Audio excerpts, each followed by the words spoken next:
Hi guys, Lance here from the Rocky Mountain Life channel with another beta demo day ride.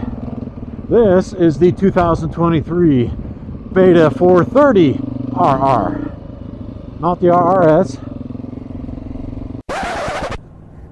Well guys, as you probably saw, my battery died there just as I started my ride on the 430. So, but I didn't want to stop and switch out batteries in the middle of it, and other people are on the track and stuff. So I just went ahead and rode it and called it good. And that was the last ride of the day for me. About the only thing I didn't try is I didn't try the 500 RRS that they had there, because I've already got one. So no point in doing that really, in my opinion.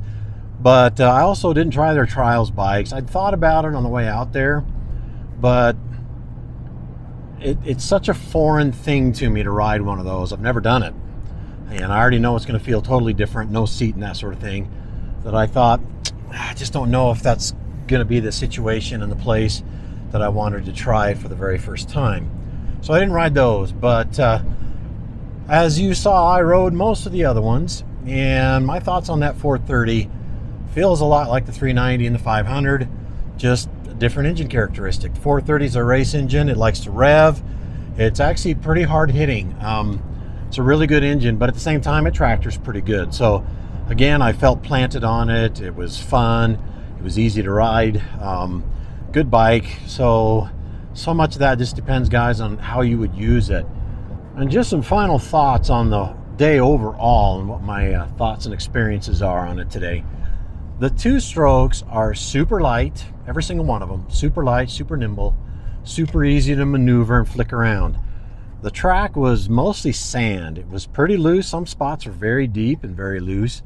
And the two strokes, to me, were just a little bit on the squirrely side there.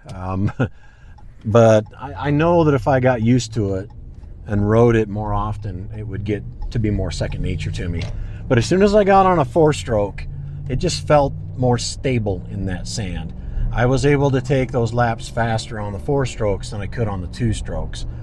But again, I think if I were to ride it more often, if a two stroke more often, if I bought one and rode it all the time, I would get more accustomed to it. But boy, if you want something that's light and easy to flick around on the trails, those two strokes seem to me like they'd be hard to beat. So it was that was the biggest difference. I know, of course, engine braking. You have more engine braking on a four-stroke than you do a two-stroke, of course.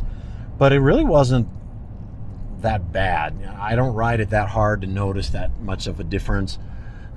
So I think, you know, that's not much of a consideration for choosing a bike. You know, I'm trying to think and drive at the same time, guys. Don't let the engine braking between a two-stroke and a four-stroke be the reason why you buy one over the other. Neither one of them have major heavy engine braking in those beta bikes. The four strokes have more than the two strokes, but it's not like all of a sudden you just bleh, anytime you cut the throttle. It doesn't do that. They're all smooth. They're all easy to ride. They're all very well built, and I thoroughly enjoyed it. And again, it's going to come down to personal preference, guys. Do you like single track, tight single track? Don't want it to be road legal? Probably a two-stroke. Now, actually, here in Colorado, you can make these two strokes road legal, the beta two strokes. They already come with horns. They already come with headlights and tail lights, and they come wired for turn signals. You can actually put turn signals on some of these if you really wanted to, but it's not required here in Colorado. You can actually just put a mirror on it, and you're good to go. You can get it plated.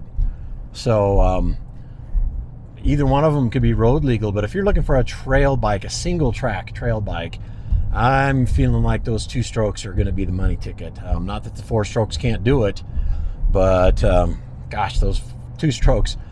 I got on the cross trainer first. It felt like a mountain bike underneath me. It just felt so light and so easy to maneuver that it almost felt unstable to me, like I've been saying. So that was my thoughts on that, and hope this series of videos was helpful to somebody.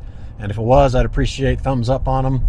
And a subscription, of course, would be awesome as usual. And weather's warming up. Things are getting better outside.